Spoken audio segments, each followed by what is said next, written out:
Hi, it's me again. So I hear there's some people in power that are having some difficulties and calling it spiritual warfare. That's interesting, because when you've really been through it, you don't have to announce it. You don't need headlines or interviews to confirm it. You know it in your bones. You wear it in your silence. And people can usually see a difference in the changes you've made.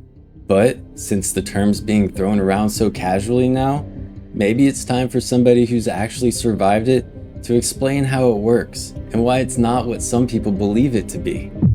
Spiritual warfare isn't when people start criticizing you. It's not when public pressure gets hard. It's not just when karma catches up to the lies that you couldn't keep straight. That's called consequence. And those consequences tend to stack up, especially when they're constantly avoided. Yeah, and for those of you wondering, super empaths can feel when people are praying against them or even preying on them. And eventually they learn where and who it's coming from. But that's a story for another day. Some people think of spiritual attacks as some big external event. But the real battles, they repeat, subtly, daily, until you finally look in the mirror. The majority of spiritual warfare is internal. That's by design. Think of it like this. Source loves Groundhog Day, and spirits come to help you feel or show you the impact of the shadows you haven't confronted. If you fail to face them like Punxsutawney Phil, you'll experience a longer winter until perhaps you learn your lesson. If you face your shadows and don't run, you'll be reborn and experience a beautiful spring. It's when your soul starts rejecting the life that you built on illusion. It's when the mask becomes too heavy to hold and the mirror starts speaking back. It's when you feel like you're no longer in control of your life and keep allowing others to pull the strings. The spirit realm doesn't care about job titles. It doesn't care about the perception you've built on thin glass stilts. It doesn't care about how many people prayed for you on stage. The spirit realm doesn't operate on perception. It operates on frequency. It knows your vibration, your intent, your secrets that you hide from public eye. And if you're getting spiritually attacked, ask yourself this: why was the attack able to reach you? Because when your frequency gets high enough, it becomes unreachable, undeniable, unshakable. When they can't reach you directly, they'll search for cracks in your inner circle.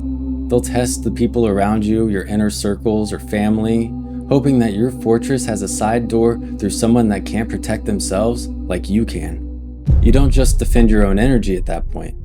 You're able to protect the whole field around you. Those who've gone through actual spiritual warfare know how to not only prevent it from happening, but if it slips in, they identify it instantly and make it go away faster than it took to appear.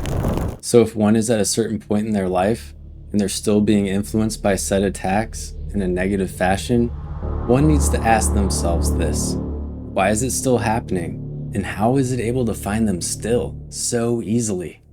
You don't need to play the victim of unseen forces if you've been living in alignment. You're generally living in alignment because those unseen forces led you down an unavoidable path of growth, evolution, betterment. But that's the problem, isn't it?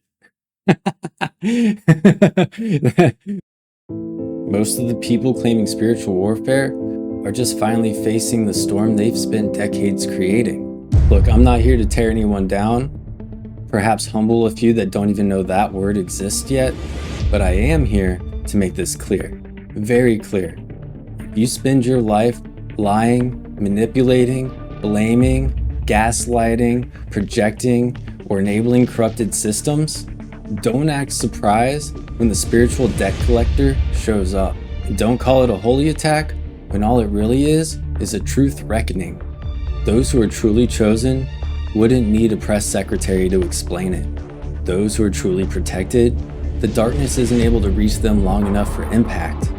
So don't mistake exposure for persecution. Don't mistake collapse for warfare. And don't mistake Judgment Day for bad PR. You want to invoke spiritual language? Okay, then understand this. The divine doesn't protect deception. The divine will never be another one of your scapegoats. The spirit realm knows exactly who drives each bus and why somebody ends up under it. The divine doesn't honor pride, it humbles it. The divine doesn't need you to perform your faith, it needs you to embody it. And if you never did, That's not spiritual warfare. That's spiritual imbalance. That's a lack of spiritual experience. That's the voice of somebody that hasn't taken responsibility or accountability for their actions. Some of us were silent for years. They thought we were weak because we weren't loud. They forgot some storms build in silence. We waited, we watched, and we grew. We faced every demon from within so we could never be destroyed from without. And now we've reclaimed what was stolen: our power, our energy, our discernment, and our voice. So, if the tables are turning and people start crumbling from unseen forces, don't call that war. Call it the return of balance. Sure, you can call it Liberation Day, but just a friendly reminder, the spirit realm doesn't pay tariffs.